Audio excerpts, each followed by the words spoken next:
మనము ఏదైతే దువా చేస్తూ ఉంటామో ఈ దువాలో తప్పనిసరిగా దువా చేసే పద్ధతి ఏమిటి అంటే మొట్టమొదటిగా అల్లా యొక్క హమ్ద్ చేయాలి, అల్లాని పొగడాలి. ఆ తర్వాత ఖచ్చితంగా దరూద్ అనేది చదవాలి. దరూద్ అనగానే మళ్ళీ సమాజంలో ఏమున్నాయి అది కాదు. మనం ఏదైతే నమాజ్లో చదువుతామో అల్లాహుమ్మా సొల్లి అలా ముహమ్మదిన్ కమా సొల్లత అలా ఇబ్రాహీం వాలా అలీ ఇబ్రాహీం ఇన్నక హమీదు మజీద్ అల్లాహుమ్మ బారిక్ అలా ముహమ్మదిన్ వాలా అలీ ముహమ్మదిన్ కమా బారక్ అలా ఇబ్రాహీం వాలా అలీ ఇబ్రాహీం ఇన్నక హమీదు మజీద్. ఈ దరూద్ ఏదైతే ఉందో ఈ దరూద్ చదవడం వల్ల కూడా మన దువా త్వరగా ఆమోదయోగ్యమవుతుంది.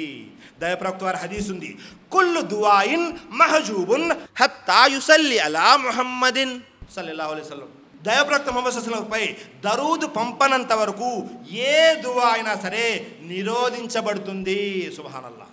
అంటే మనం దువా చేసేటప్పుడు దరూద్ అనేది ఖచ్చితంగా పంపాలి.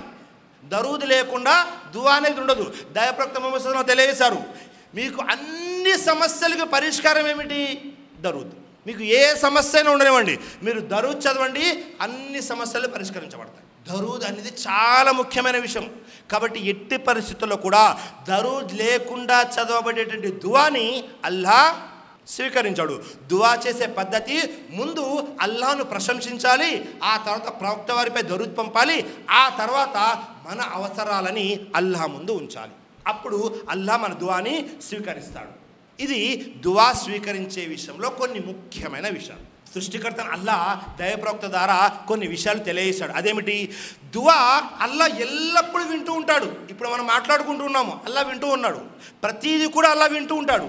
కానీ కొన్ని ప్రత్యేకమైన సమయాల్లో అల్లాహ్ మన దువాని త్వరగా స్వీకరిస్తాడు. ఏమిటా సమయము అంటే అజాన్ అయిపోయింది, ఇకామత్ అవ్వాలి. ఈ అజాన్కి ఇకామత్కి మధ్య ఏదైతే సమయం ఉందో ఈ మధ్యలో చేసే దువా అల్లాహ్ త్వరగా స్వీకరిస్తాడు. సుబ్హానల్లాహ్.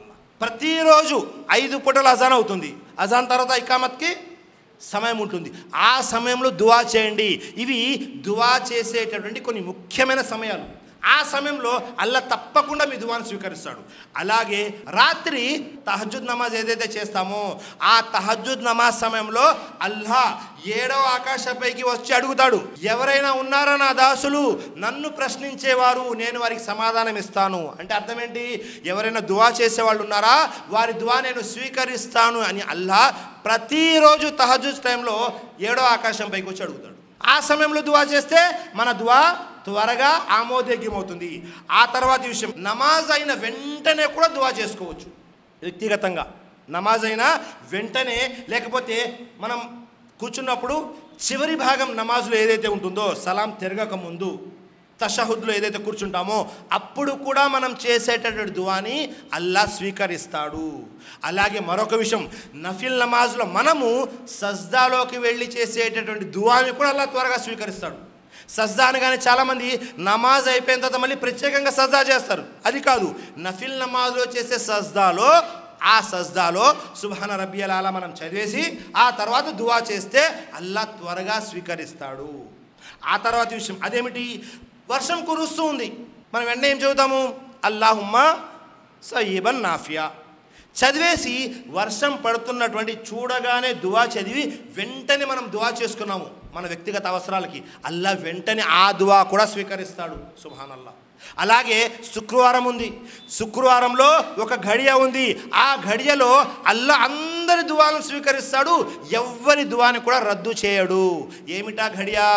అసర్ నమాజ్ నుంచి మగరిబ్ నమాజ్ మధ్యలో ఏదైతే సమయం ఉంటుందో ఆ సమయంలో చేసే దువా అల్లాహ్ తప్పకుండా స్వీకరిస్తాడు. సల్ఫే సాలిహీన్ ఎవరైతే ఉన్నారో, మన పండితులు ఎవరైతే ఉన్నారో, అహ్లే ఇల్మ్ ఎవరైతే ఉన్నారో వాళ్ళందరూ కూడా ప్రతి శుక్రవారము అసర్ నమాజ్ నుంచి మగరిబ్ నమాజ్ వరకు ఏ పని పెట్టుకునేవారు కాదు, కేవలం ఒకటే పని, దువా చేసుకుంటూ కూర్చునేవాడు. కాబట్టి ఈ సమయాల్లో కూడా దువా చేసుకుంటే అల్లాహ్ మన దువాని తప్పకుండా స్వీకరిస్తాడు. సుబ్హానల్లాహ్. మరొక సందర్భం కూడా ఉంది, మీరు మీ పక్కన ఉన్నటువంటి స్నేహితుడి కొరకు, మీ సోదరుడు కొరకు, మీ బంధువులు ఎవరైనా కష్టాలు ఉన్నారు, ఎవరైనా సరే కష్టాలు ఉన్నప్పుడు వారి గురించి దువా చేస్తున్నారు. మీరు దువా చేస్తున్నంతసేపు దైవదూతలు మీ గురించి దువా చేస్తుంటారు. అది ఏ సమయమైనా. సుబ్హానల్లాహ్.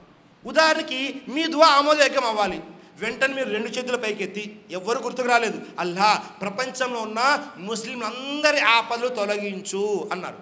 దైవతులు మీ గురించి ఏం దువా చేస్తారు? అల్లా ఏ వ్యక్తి అయితే దువా చేస్తున్నాడో ఆ వ్యక్తి యొక్క ఆపదలను తొలగించు అని దైవదూతలు మీ గురించి దువా చేస్తారు. సుబ్హానల్లా, ఎంత మంచి విషయం చూడండి. మీరు మీ సోదరుడు గురించి చేస్తున్నంతసేపు దువా, మీ గురించి దైవదూతలు దువా చేస్తుంటారు. మీరు అతని కోసం ఏదైతే మంచి అడుగుతారో ఆ ప్రతి మంచి ఇవ్వమని దైవదూతలు మీ గురించి అడుగుతుంటారు. సుబ్హానల్లా. మరి మనం ఎప్పుడైనా మన జీవితంలో బాగా కోపం ఉన్న వ్యక్తి, బాగా ప్రేమ ఉన్న వ్యక్తిపై దువా ఎలాగూ చేస్తాము, బాగా కోపంగా ఉన్న వ్యక్తి గురించి దువా చేశామా?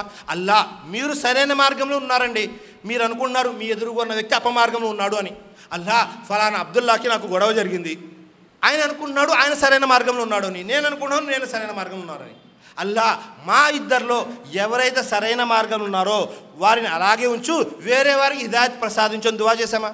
మీరు వారి గురించి దువా చేస్తున్నంతసేపు మంచి దువా, మీ గురించి దైవదూతలు దువా చేస్తుంటారు. మన విషయం ఎలాంటిది అంటే మనం ప్రపంచంలో ఉన్న మానవులందరి కోసం దువా చేయాలి.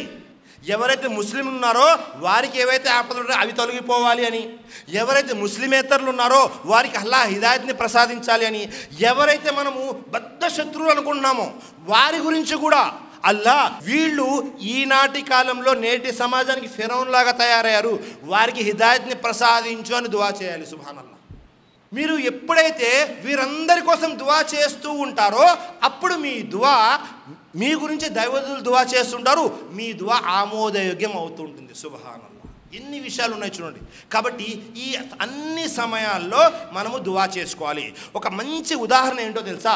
మీకు ఎప్పుడన్నా ఏదైనా కష్టం వచ్చినప్పుడు అది ఏ సమయమైనా ఆయన అవనివ్వండి, ఆ సమయంలో మీరు వేరే వారి గురించి దువా చేయండి, అల్లా మీ దువా స్వీకరిస్తాడు.